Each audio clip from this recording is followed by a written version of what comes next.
The U.S. entered the post-World War II period with absolutely two different kinds of approaches. One was to build a true international law and international institutions, and the second was to be a superpower.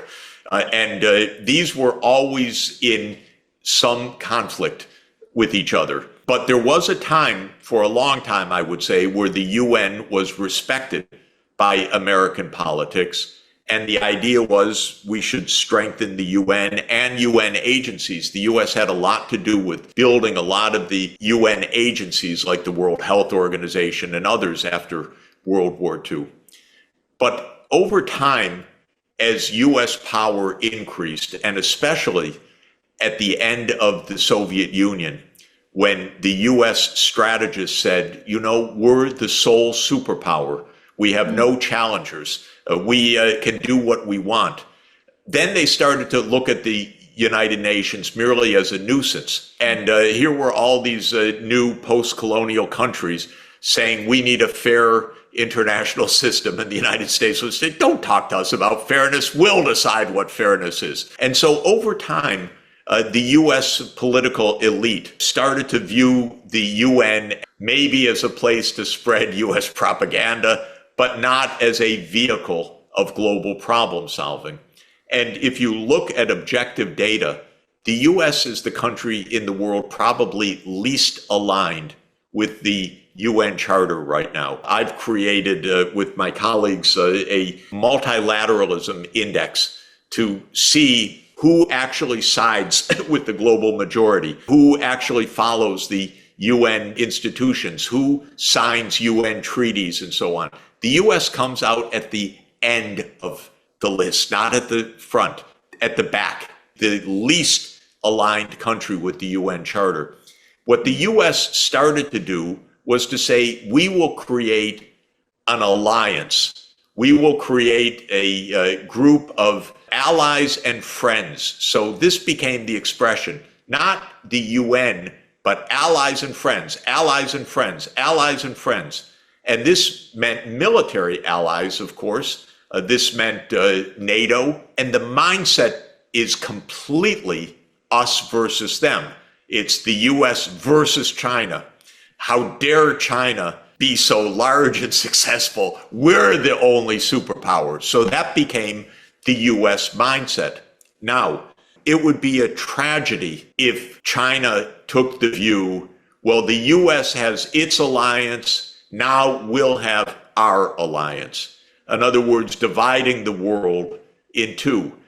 Probably China would have the larger part of world population and so on. You look at the BRICS today, for example, they are about 36% of world output compared to 29% of world output of the G7 countries.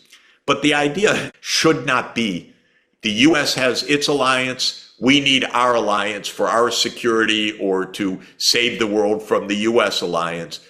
In my opinion, but a strongly held view, I'm hoping that China will continue to do what it's been doing, to say the US has its allies and friends, we have the UN Charter, we have international law, we want multilateralism of everyone, including the US. We don't want to have two blocks. We don't want bloc politics.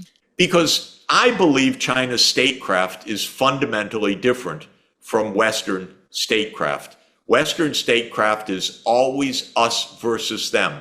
It's always a fight. It's always a war of all against all. If you listen to the realists, it's an anarchic world system, the way they call it, because they say there's no overarching power, so it's anarchy. But Confucian thought is something very different. Confucian thought is that's not anarchy. You need virtue. You need principles to live, and that can be what holds us together. So we don't need one dominant power. We don't need one hegemon. We need decency. We need virtue. We need proper behavior.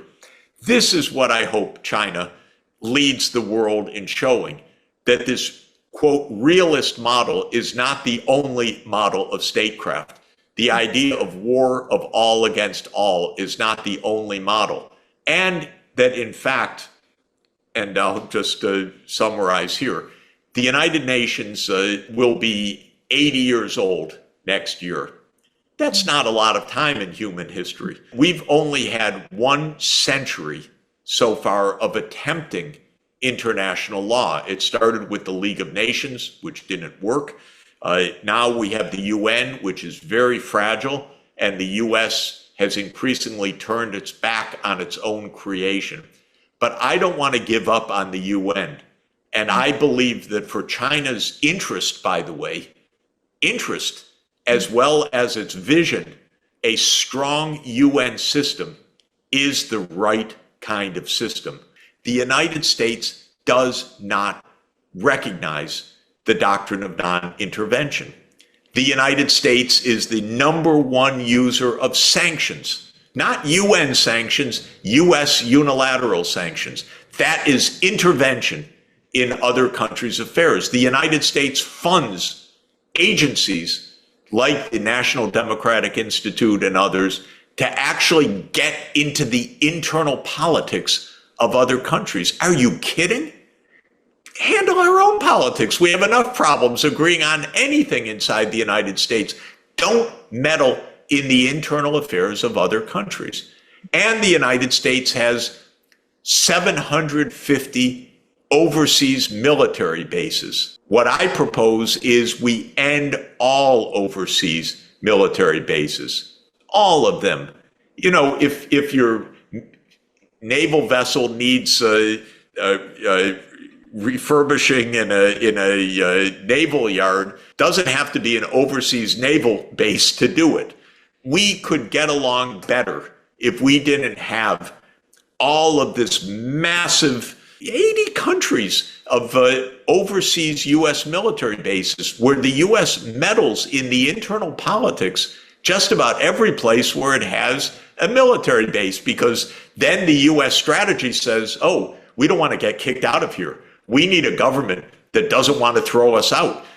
But this government says, we don't want you here. Oh, maybe we have to have a regime change operation in this country. And so this is very destabilizing. China can be, should be a bulwark along with all the rest, and teach the U.S. also abide by international law, abide by the doctrine of non-intervention, abide by virtue and harmony in international relations. It doesn't have to be a war of all against all. It should be harmony because we have enough to do together that we don't need this constant provocation, which is unfortunately what has become U.S. foreign policy.